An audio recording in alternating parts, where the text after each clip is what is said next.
ನಮಸ್ಕಾರ ಸ್ನೇಹಿತರೆ, ತಮಸೋಮ ಜ್ಯೋತಿರ್ಗಮಯ ಚಾನಲ್ಗೆ ತಮ್ಮೆಲ್ಲರಿಗೂ ಸ್ವಾಗತ.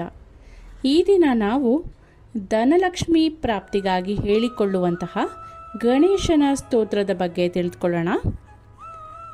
ಓಂ ನಮೋ ವಿಘ್ನರಾಜಾಯ ಸರ್ವಸೌಖ್ಯಪ್ರದಾಯಿನೇ ದುಷ್ಟಾರಿಷ್ಟ ವಿನಾಶಾಯ ಪರಾಯ ಪರಮಾತ್ಮನೇ ಲಂಬೋದರಂ ಮಹಾವೀರ್ಯ ನಾಗಯಜ್ಞೋಪಶೋಭಿತಂ ಅರ್ಧಚಂದ್ರಧರಂ ದೇವಂ ವಿಘ್ನವ್ಯೂಹ ವಿನಾಶನಂ.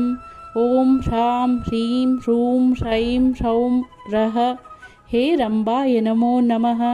ಸರ್ವಸಿದ್ಧಿಪ್ರದೋಸಿ ತ್ವಂ ಸಿದ್ಧಿಬುದ್ಧಿಪ್ರದೋ ಭವ. ಚಿಂತಿತಾರ್ಥಪ್ರದಸ್ತ್ಯಂ ಹಿ ಸತತಂ ಮೋದಕಪ್ರಿಯಃ. ಸಿಂಧೂರಾರುಣವಸ್ತ್ರೈಶ್ಚ ಪೂಜಿತೋ ವರದಾಯಕಃ. ಇದಂ ಗಣಪತಿ ಸ್ತೋತ್ರಂ ಯಃ ಪಠೇದ್ ಭಕ್ತಿಮಾನ್ ನರಃ ತಸ್ಯ ದೇಹಂ ಚ ಗೇಹಂ ಚ ಸ್ವಯಂ ಲಕ್ಷ್ಮೀರ್ನ ಮುಂಚತಿ. ಈ ಸ್ತೋತ್ರದ ಅರ್ಥ ಈ ರೀತಿ ಇದೆ.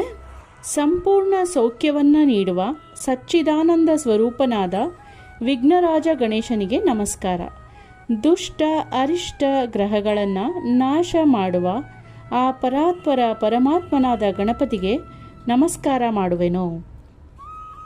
ಮಹಾಪರಾಕ್ರಮಿಯು ಲಂಬೋದರನು ಸರ್ಪಮಯ ಯಜ್ಞೋಪವೀತದಿಂದ ಸುಶೋಭಿತನು ಅರ್ಧಚಂದ್ರಧಾರಿಯು ವಿಘ್ನ ಸಮೂಹಗಳನ್ನೇ ನಾಶ ಮಾಡುವವನು ಆದ ಆ ಗಣಪತಿ ದೇವನಿಗೆ ವಂದಿಸುವೆನು.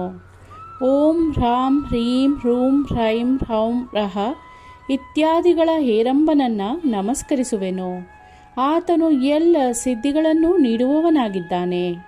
ಆತನು ನಮಗಾಗಿ ಸಿದ್ಧಿ ಬುದ್ಧಿದಾಯಕನಾಗಿರುವನು. ಆತನಿಗೆ ಸದಾ ಮೋದಕ ಅಂದರೆ ಲಾಡುಗಳೆಂದರೆ ಪ್ರಿಯ. ಮನಸ್ಸಿನ ಮುಖಾಂತರ ಚಿಂತಿತ ಅರ್ಥವನ್ನು ಆತನು ನೀಡುವವನಾಗಿದ್ದಾನೆ. ಸಿಂಧೂರ ಹಾಗೂ ಕೆಂಪು ವಸ್ತ್ರದಿಂದ ಪೂಜಿಸಲ್ಪಡುವವನಾಗಿದ್ದಾನೆ. ಸದಾ ವರವನ್ನು ನೀಡುವವನಾಗಿರುತ್ತಾನೆ. ಯಾವಾಗಲೂ ಭಕ್ತಿ ಭಾವದಿಂದ ಕೂಡಿದವನಾಗಿ ಈ ಗಣಪತಿ ಸ್ತೋತ್ರವನ್ನು ಪಠಣ ಮಾಡುವೆನೋ ಸ್ವತಃ ಲಕ್ಷ್ಮಿಯೇ ಅಂತ ಅವನ ಗೇಹವನ್ನು ಬಿಡುವುದಿಲ್ಲ. ಈ ರೀತಿ ಈ ಧನಲಕ್ಷ್ಮಿ ಪ್ರಾಪ್ತಿಗಾಗಿ ಹೇಳಿಕೊಳ್ಳುವ ಗಣೇಶ ಸ್ತೋತ್ರ ಇದೆ. ಈ ಸ್ತೋತ್ರವನ್ನು ಭಕ್ತಿಯಿಂದ ಹೇಳಿಕೊಳ್ಳಿ.